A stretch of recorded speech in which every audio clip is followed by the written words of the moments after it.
बिस्मिल्लाहिर्रहमानिर्रहीम। अस्सलाम वालेकुम। कैसी हैं आप सब? उम्मीद है आप सब खैरियत से होंगी।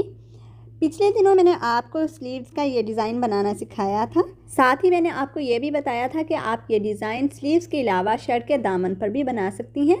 तो इस वीडियो के नीचे एक बहन ने बहुत ही इसरार और मोहब्बत के साथ कमेंट किया है कि अगर ये डिज़ाइन शर्ट के दामन पर बनाया जाए तो इसके साइड सिलर्स यानी चाक पर पलटा पट्टी कैसे लगाई जाएगी।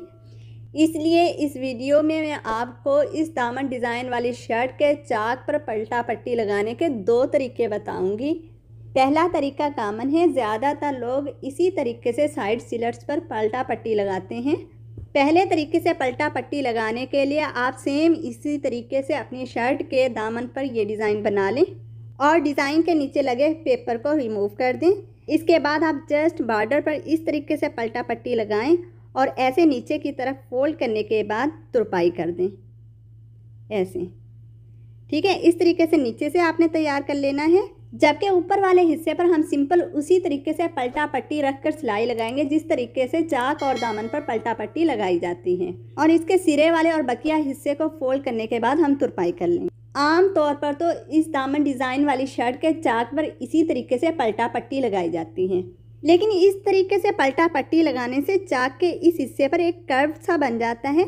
इसी कर्व की वजह से शर्ट पहनने के बाद आपके दामन डिज़ाइन का ये हिस्सा हल्का सा अनबैलेंस हो जाता है, जिससे आपकी शर्ट की डिज़ाइनिंग की लुक भी ख़राब हो जाती है।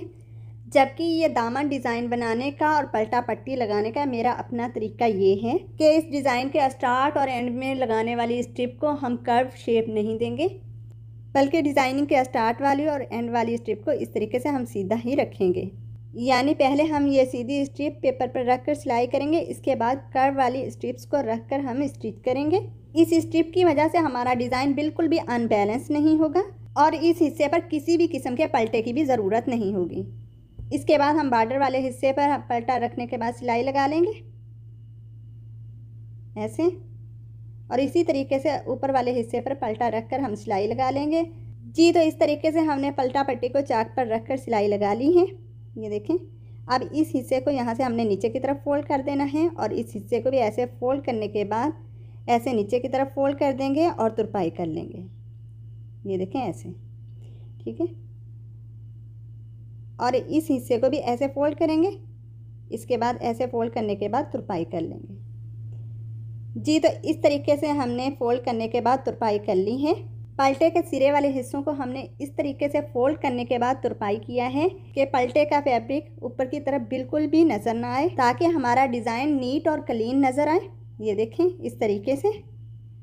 तो आपको कौन सा तरीका अच्छा लगा है आपने कमेंट करके ज़रूर बताना है। वीडियो पसंद आए तो लाइक एंड शेयर ज़रूर कर दीजिएगा। अपना बहुत सा ख्याल रखिएगा और मुझे भी अपनी दुआओं में याद रखिएगा। नेक्स्ट वीडियो तक के लिए अल्लाह हाफिज़।